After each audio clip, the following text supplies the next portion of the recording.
Hey there, writing buddies. In today's video, we're going to be talking about morally ambiguous characters. Ambiguous is defined as double meaning or having more than one interpretation. Morally ambiguous, or more often known as morally gray characters, often turn into fan favorites because readers know what it's like to be a mixed bag of morals. We can more easily identify with those characters who are in the middle ground because we all admit that we aren't perfect and most of us aren't totally evil. In books and movies and TVs, audiences are more likely to gravitate towards those gray characters because of the fact that they just are viewed as more realistic. Let me know who your favorite morally gray character is down in the comments below. But they don't want every character to be purely altruistic, ready to sacrifice themselves for the greater good. The reason why? You guessed it, tension. When a character is morally ambiguous, we're going to be getting the best type of drama and tension out of them internally. I always find internal tensions much more satisfying and much more interesting because it's where we're going to be able to see the main character or even side characters' core values challenged. If the whole world is telling that character that they're wrong and that their core value is wrong, but that character never internalizes it, it doesn't really matter. All we're going to end up seeing is an external conflict. And now that's technically okay if people tell our characters that they are wrong for their morals or whatnot, as long as the character still internalizes it, struggles with it, and then they come out saying, you know what, no, I'm not wrong, you're wrong, and then we have an external conflict, that is okay. But if they just skip step 2 and go straight to profit, skip to step 3.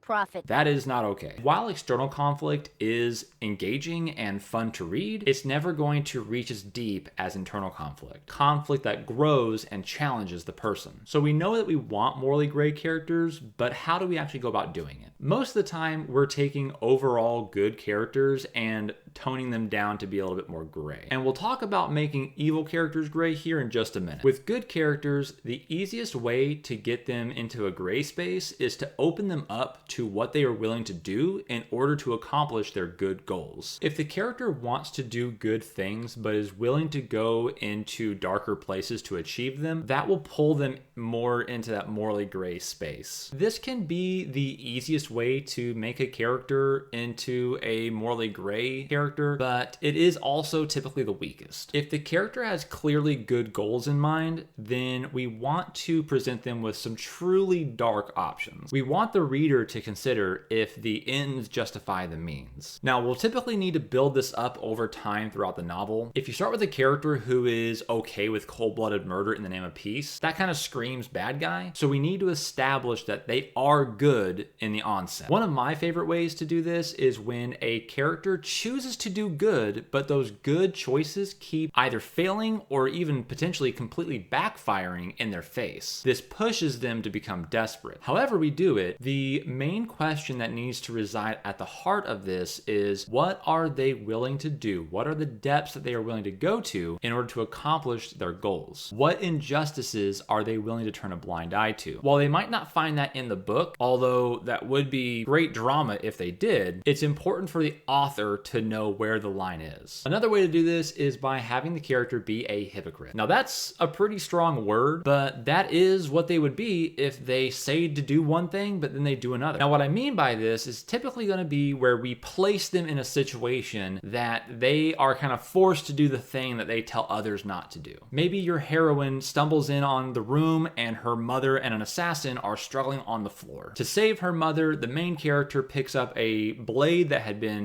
tossed in the fight, and she stabs that assassin in the back and kills her. Only thing is, the character preaches pacifism. Even in the face of violence, even when a loved one's life is on the line, killing another is not the right option. And your character believes that. This could even be a core value that they stand on. But in the moment, she failed to uphold that core value. And now, when she speaks to others about pacifism, she becomes a hypocrite. The reader can rightly call her that. However, we're gonna have some empathy for her. We can see this internal struggle going on. Her mom was about to die. Maybe she only meant to debilitate the assassin, not outright kill. Making the character a hypocrite is gonna be a little tricky depending on the circumstances, typically just because readers don't like hypocrites. Spoiler alert, no one does. But it can create incredible internal conflict, especially since the character should see their actions as hypocritical and now they're torn inside. There's more ways to make a good character gray, but I'm gonna give you one more example, and it's actually my favorite. The character's a complete jerk. The reason I like this so much is because it touches on true moral greatness. The first example is where a character was pushed more and more towards disastrous decisions because they were just in worse and worse circumstances. The second example is where the character made a mistake in the heat of the moment. They have good goals that they're just a total dick. And this isn't the misunderstood bad boy with a heart of gold. This is more akin to the bad guy who's a law-abiding citizen, and I'll talk about that more in a minute. This person who wants to have world peace, they want to find the cure for cancer, they just look down on everybody. They don't respect others that they find less than themselves, and they have plenty of reasons to see others as less than. When the character is an egotistical bastard, but their goals are good, their methods are good, or mostly good, they might be doing good work, but they're a terrible personality. They still view other characters that would put them in a near villainous light, yet they do good things and they choose good ways to do those things. I mean, just talking about it sounds weird, right? You wouldn't think that they would treat people poorly if they had such noble intentions. But this mirrors real life. There are some people who are just crabby bastards, you know? They're just kind of nasty, but they don't really mean anyone harm. They have noble pursuits, but they're just no fun to be around. I like using this method on characters to varying degrees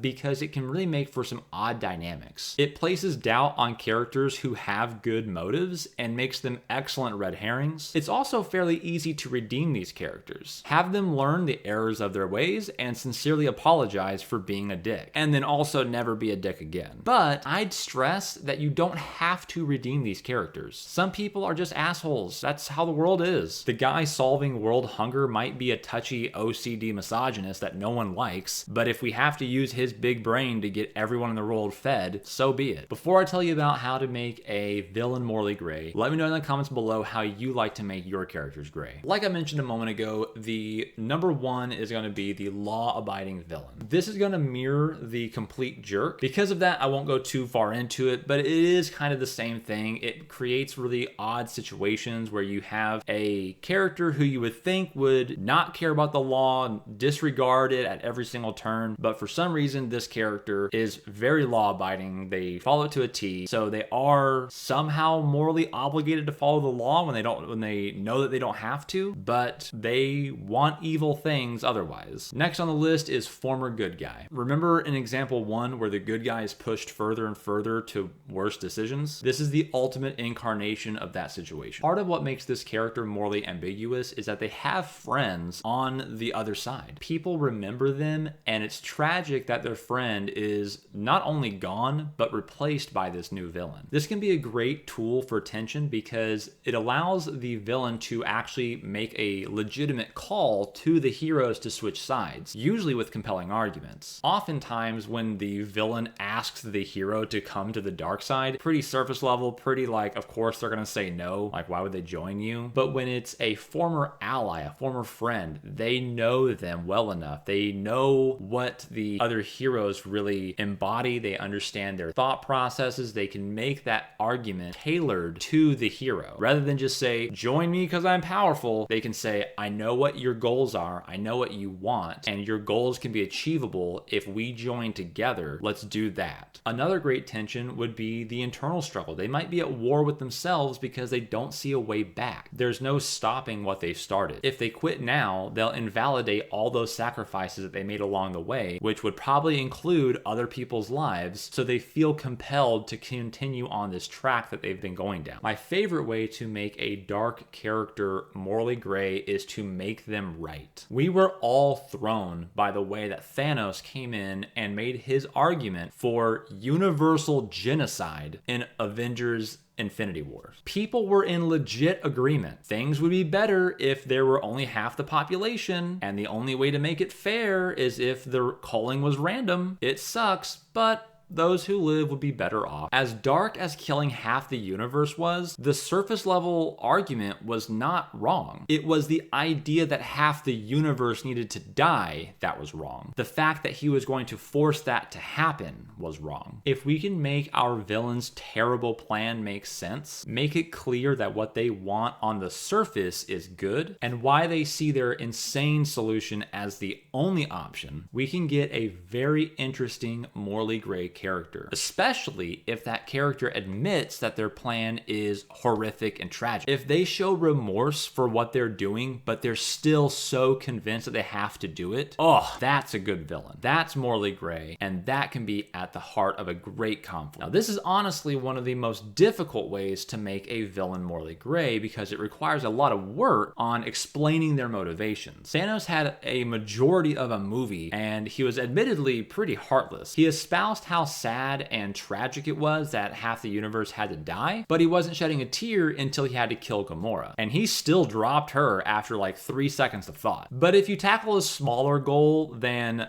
universal genocide, then you can make your villain feel somewhat like Thanos. Morally ambiguous or morally gray characters are typically just average, everyday people trying to get by in life. They're probably just willing to let their morals slip for a day just so that way they can get the upper hand for tomorrow. Thanks for watching to the end. Check out the next one here, and I'll see you later.